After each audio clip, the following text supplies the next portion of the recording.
Bueno, buenos días. Como les, como les he estado diciendo en estas clases, espero que ya todos estén conectados, que estén viendo el video o la emisión del video en tiempo real. Hoy es viernes 25 de septiembre, son las 7:55 de la mañana. Y bueno, lo que vamos a ver hoy es hoy viernes, que es el único día que tenemos una hora de clase. Bueno, les decía que lo que vamos a ver hoy es entrar ya en detalle, pero de manera general, sobre el tema central del bloque 1 de este submódulo 1 de sistemas de información, que es la metodología para el desarrollo de software, ¿no? Esta metodología es el fundamento básico del desarrollo de software o desarrollo de sistemas, ¿no? Es lo primero que vamos a ver en este submódulo 1. Y lo primero que vamos a hacer es ayer definimos ciertas palabras que son palabras clave para poder entender de mejor forma lo que vamos a ver en este bloque 1 y en general lo que vamos a ver durante todo el submódulo 1. Y una de las palabras que ayer definimos fue la palabra metodología, y aquí está la definición de metodología, que recuerden puede venir en el examen. Y bueno, definimos ayer metodología como una serie de métodos y técnicas de rigor científico que se aplican sistemáticamente durante un proceso de investigación o desarrollo para alcanzar un resultado válido. Hay ciertas palabras clave, básicamente son dos las palabras claves dentro de esta definición que ahorita las vamos a comentar. Una de las palabras clave es la palabra desarrollo. Yo en el diagnóstico les hacía una pregunta que ya estuve viendo por ahí algunas de sus respuestas y me gustaron la mayoría de las respuestas. La pregunta a la que me refiero es de que qué diferencia había para ustedes entre la palabra hacer y la palabra desarrollar. ¿Por qué aquí en esta metodología no se le dice metodología para hacer software?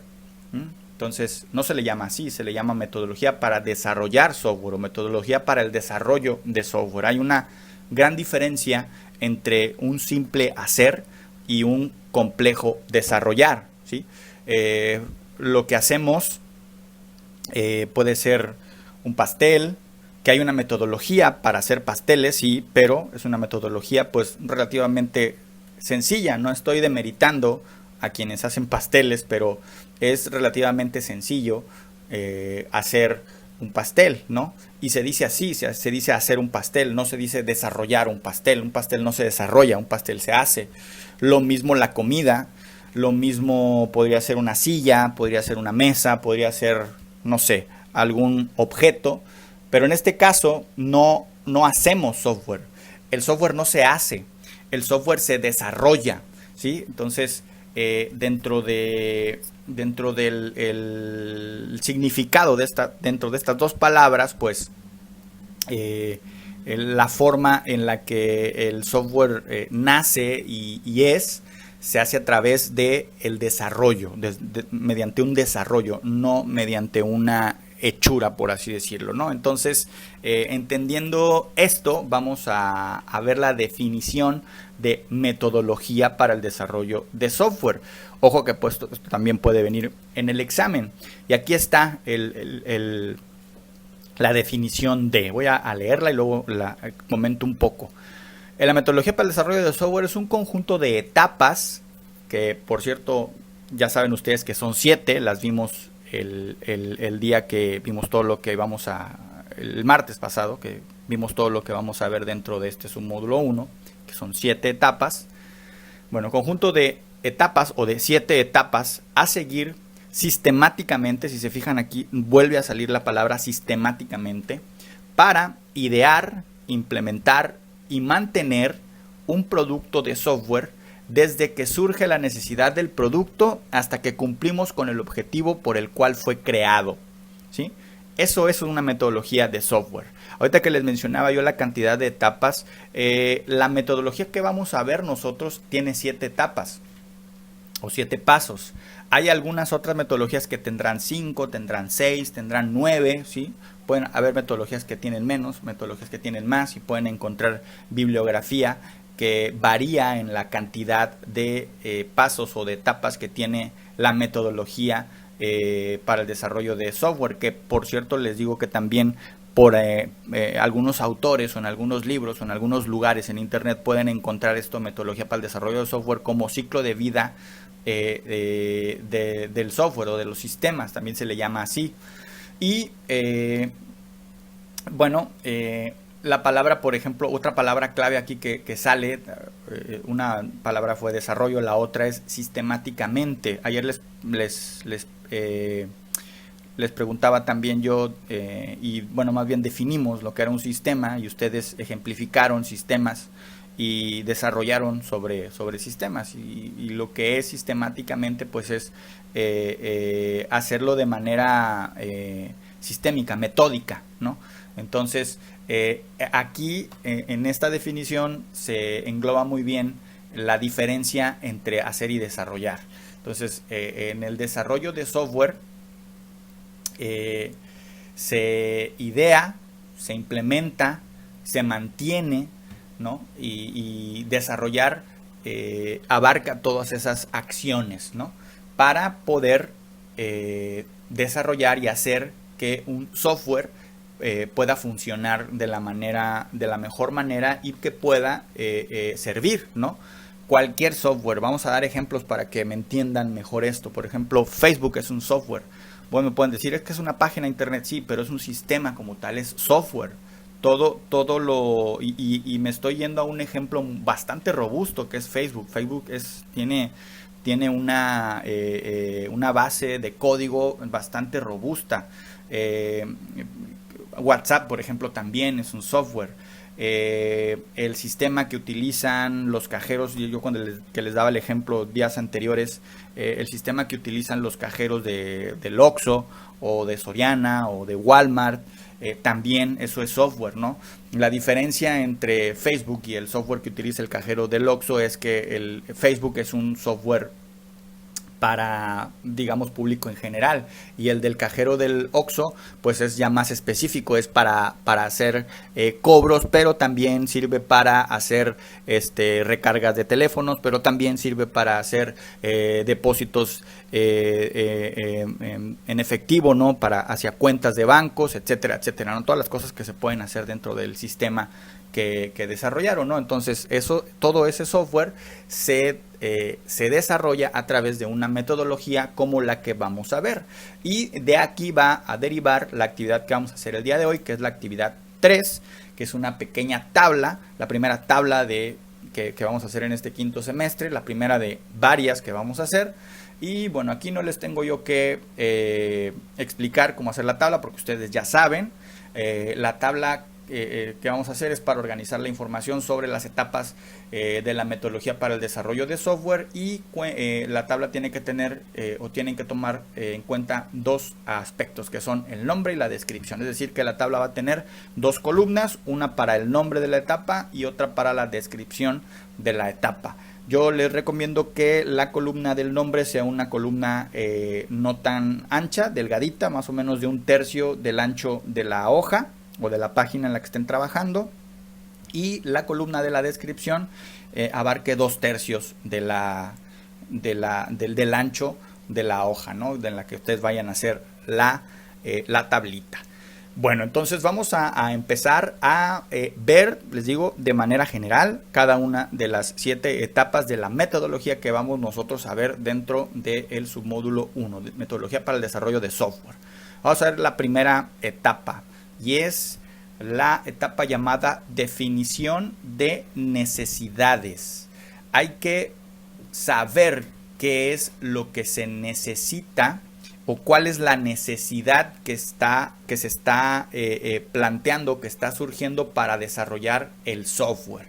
Y lo que dice aquí la definición es que en esta etapa, esta etapa tiene como objetivo el armado de un documento en el cual se reflejan los requerimientos y funcionalidades que ofrecerá al usuario el sistema a implementar. Requerimientos, es decir, lo que va a requerir en cuanto a recursos tecnológicos, en cuanto a recursos humanos. Recursos tecnológicos, entiéndase por equipo, algún otro software que necesite la computadora o el equipo para poder correr el sistema, etcétera, etcétera. Recurso humano, cuántas personas se van a necesitar, qué personas se van a necesitar, qué conocimientos o qué capacidades o qué capacitaciones debe de tener la persona o las personas que van a usar, los usuarios del sistema, y también quizá recursos económicos, cuánto va a costar. Eso es lo que se va a definir en las necesidades, ¿no? Y funcionalidades que ofrecerá al usuario el sistema a implementar. Básicamente es eso, es hacer un listado, puede ser un documento, puede ser en Word, no sé, escrito, en el cual se reflejen requerimientos y funcionalidades que ofrecerá al usuario el sistema a implementar. Esa es la primera etapa. Después pasamos al análisis, que esta etapa ya es más compleja, se hacen más cosas. Lo primero que se hace en el análisis es tomar en cuenta todo lo que necesita la organización para poder desarrollar el sistema o el mejor sistema, teniendo en cuenta los recursos disponibles. ¿Qué nos da esta información? La etapa previa, es decir, la definición de necesidades. Eso es lo primero que se plantea. Posteriormente, se realizan entrevistas y cuestionarios a los usuarios, un análisis de los requerimientos funcionales del sistema para que así se asegure que cumplirá con las expectativas, documentándose luego esas expectativas. Es decir, hay que ir con las personas que van a utilizar el sistema, platicar con ellos y ver previamente qué es lo que hacen para poder adaptar y idear en el sistema eso que ellos hacen de manera, vamos a decir, manual. Puede ser, no sé, cobrar, ¿no? Imagínense una tienda que no tiene sistema para cobrar y bueno, para cobrar, vamos a poner un ejemplo, en una tiendita de estas que tienen ustedes cerca de sus casas, la señora o el señor que está cobrando, ¿qué tiene que saber para cobrar? Tiene que saber varias cosas. Por ejemplo, los precios de los productos. ¿Cuántos productos tiene en su tiendita? No sé, 100, 1000, 10,000 productos, no sé. Saberse todos los precios de los productos es una cuestión ahí importante, ¿no? Otra cosa, la persona tiene que saber sumar, tiene que saber restar, tiene que saber multiplicar, ¿no? Entonces, un sistema todo esto lo hace solo, ¿sí? Entonces, son las cosas que hay que saber para con respecto al usuario para poder desarrollar el sistema. Y por último, dentro del análisis se realizan estudios de factibilidad para garantizar que el sistema tenga sentido desde el punto de vista financiero, tecnológico y organizativo. ¿Qué es la factibilidad? Factibilidad es ver si se puede, ¿sí? Es ver desde el punto de vista financiero si se puede hacer. Es decir, que tenemos los recursos, tenemos el dinero para poder hacer el sistema, sí o no. Eso es factibilidad. Tecnológico, pues igual, tenemos los recursos tecnológicos para poder desarrollar el sistema, que pues una computadora, un lector de código de barras, etcétera, etcétera, ¿no? Lo que se necesite. Y organizativo, es decir, tenemos una organización tal que pueda manejar ese sistema, que pueda desarrollarlo y que pueda manejarlo. Pues ahí ya se verá, ¿no? Si tenemos personal, si no tenemos o si tenemos gente capacitada, etcétera, etcétera, ¿no? Básicamente son esas tres cosas las que se hacen dentro del análisis. Luego pasamos a la etapa del diseño, ¿sí? Y aquí esta imagen pues plantea muy bien lo que es el diseño, porque aquí se determina cómo se desarrollará el software y se definen a detalle las entidades y relaciones de las bases de datos, seleccionamos el lenguaje de programación que se va a utilizar, etcétera, ¿sí? No es todavía ya ponerse en la computadora y empezar a teclear y programar y hacer la base de datos, etcétera, etcétera. No, el diseño es cómo se va a desarrollar el software, ¿sí? Dentro de este submódulo, en el bloque 2, acuérdense que este submódulo tiene solamente 2 bloques. De hecho, vamos a ver un modelo, no sé si recuerden que lo mencionamos el martes. Hay un modelo que vamos a ver que se llama modelo entidad-relación. Y ese modelo sirve para diseñar bases de datos. Bueno, eso que vamos a hacer es parte de un diseño de un sistema, ¿sí? Seleccionar también el lenguaje de programación que se va a utilizar. Si el sistema requiere estar conectado a internet, pues se tienen que utilizar algunos lenguajes de programación. Por ejemplo, Facebook, obviamente y por supuesto que tiene que estar conectado a internet. Bueno, pues hay un lenguaje de programación que se llama PHP, mediante el cual se empezó a programar Facebook, que bueno, hizo que Facebook pudiera estar en línea, ¿no? Pero también hay otros sistemas que no requieren que el sistema esté conectado a internet. Bueno, pues se utilizarán algunos otros lenguajes de programación, no sé, lenguajes Visual Basic o cualquier otro lenguaje de programación que no requiera necesariamente de una conexión a internet. Todo esto se hace y se determina en el diseño. Después pasamos, ahora sí, a la parte en la que los programadores entran a escena, ¿no? La codificación, que consiste en la traducción de las especificaciones del diseño a un lenguaje de programación determinado, de forma que el resultado obtenido sea ejecutable por la máquina. Es decir, todo lo que diseñamos, las tablitas en la base de datos, la definición de las entidades, las relaciones entre las entidades y las tablas de la base de datos, la interfaz del sistema, todo lo que se hizo en el diseño se codifica, es decir, se lleva a cabo en la computadora en alguno de los lenguajes de programación que pueden ver ahí en la imagen. Está, por ejemplo, PHP, que ya se los mencioné, HTML, XML, SQL, CSS, C, Java, etcétera, etcétera, ¿no? Hay muchos lenguajes de programación y esto entra dentro de la etapa que es la cuarta etapa, que es codificación, ¿sí? Entonces pasamos a la siguiente, que son las pruebas. Todo sistema se tiene que probar, es la quinta etapa. Una vez que se genera el código, es decir, que se hace el programa en la computadora, se realizan pruebas tanto en la parte funcional del software como para la parte aplicativa del mismo. El software se prueba con sujetos reales que pueden evaluar el comportamiento del software con el fin de proporcionar retroalimentación a los desarrolladores. Esto yo creo que ustedes lo han visto, no sé si recuerden, pero hace poco Facebook cambió de vista, cambió el diseño de la interfaz. No sé si usted, seguramente les tocó, ¿no? Que Facebook te decía, a ver, mira, está esta nueva modalidad, esta nueva interfaz de Facebook, pruébala para ver qué te parece y nos dices. De hecho, incluso Facebook te hacía una pequeña encuesta de qué te parecía la nueva forma en la que iba a estar Facebook, íbamos a ver Facebook, ¿no? La interfaz de Facebook. Y bueno, pues eso es una prueba, ¿no? Eso es una prueba.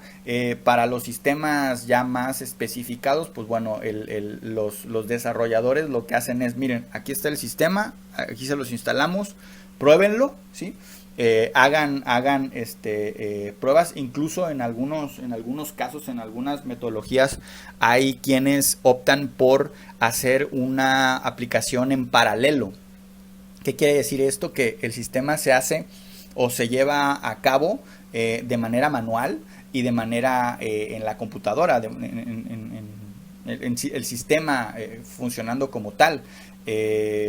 Imagínense que en la tiendita de la esquina a la que ustedes van y que no hay sistema, la persona que atiende tiene que cobrar de manera manual y hacer las operaciones de manera manual y poner esa persona los precios de los productos, pero también lo tiene que hacer en el sistema, ¿no? Para probar si realmente funciona el sistema. Y esto pues es más trabajo, pero es una manera segura, por así decirlo, de realizarle pruebas a un software, ¿no? Bueno, esa es la quinta etapa, pruebas. La sexta y penúltima etapa, que es la etapa de validación, que tiene como objetivo la verificación que el sistema desarrollado cumple con los requerimientos expresados inicialmente por el cliente y que han dado lugar al proyecto o al presente proyecto. Es parte, va, digamos, un poco de la mano con las pruebas, es decir, que al hacer las pruebas, el usuario también lo valida, es decir, que al hacer las pruebas, el usuario le dice al desarrollador, mira, ¿sí me está sirviendo o no me está sirviendo? ¿Sí? Es lo que se hace en esta etapa de validación. Y por último, la etapa de mantenimiento y evaluación, pues tiene que ver con los cambios que tendrá el software. Vuelvo al ejemplo de Facebook, ¿no? Facebook está en constante cambio, siempre por ahí vemos un botoncito de más, vemos un cambio en la manera en cómo nos presenta la información, un cambio en la forma en la que podemos subir las fotos, etcétera, etcétera, ¿no? Está en constante cambio y el mantenimiento y la evaluación se encargan de estos cambios y habrá que hacer algunas modificaciones a la funcionalidad del sistema. Es muy importante, dice aquí, que el software pueda adaptarse y acoplarse a los cambios de su entorno externo. Así, desde esta etapa se vuelve al análisis, al diseño o a la codificación y también desde cualquier fase se puede volver a la anterior si se detectan fallos. Es decir que parte de lo que es el mantenimiento y la evaluación del software tiene que ver con volver a hacer un análisis o con volver a hacer el diseño o con volver a hacer un cambio en el código del programa para que haga lo nuevo que tenga que hacer, ¿no? Y esta es la última etapa de esta metodología del desarrollo de sistemas. Me fui de corrido como lo voy a hacer en estas clases y bueno, ya van 22 minutos de clase más los 5 de prórroga, son 27 minutos. Más o menos les van a quedar a ustedes un total de 20 minutos antes de que inicie la siguiente hora, antes de que se den las 8:40, para que puedan hacer la tabla. Espero que les alcance el tiempo y si no, pues bueno, tendrán chance más adelante para poder subir de una vez esta actividad, que es la actividad número 3 de este bloque 1 del submódulo 1. Y bueno, pues entonces es todo. Les vamos a ver así nada más de corridito nuevamente las 7 etapas. Definición de necesidades es la primera. Análisis, en donde se hacen varias cosas. Diseño, en donde se determina cómo se va a desarrollar el software. Codificación, que es traducir a un lenguaje de programación en la máquina las especificaciones que se establecieron en el diseño para que ese diseño ya sea un programa como tal. Las pruebas, el sistema se tiene que probar, se tiene que validar y al final se le da un mantenimiento y ese sistema está en constante evaluación para ver si se le tienen que hacer cambios y volver a las etapas de análisis de diseño o de codificación para esos cambios poderlos materializar, por así decirlo, en el programa, ¿no? Y bueno, estas son las 7 etapas. La próxima semana ya empezaremos a trabajar con cada una de estas etapas. Nos centraremos en cada una de esas etapas. Ya veremos si hacemos una actividad para cada etapa o englobamos 2 actividades o 2 etapas más bien en una actividad, o 3 etapas probablemente. No sé, ya veremos más adelante. Por lo pronto pues los dejo para que puedan hacer esta actividad 3 y de una vez la puedan subir ya al Google Classroom. Les repito lo que les he dicho en estos días. Yo estoy conectado acá en Facebook para que si tienen alguna duda me la hagan saber ahí vía inbox. Bueno, entonces los dejo trabajar.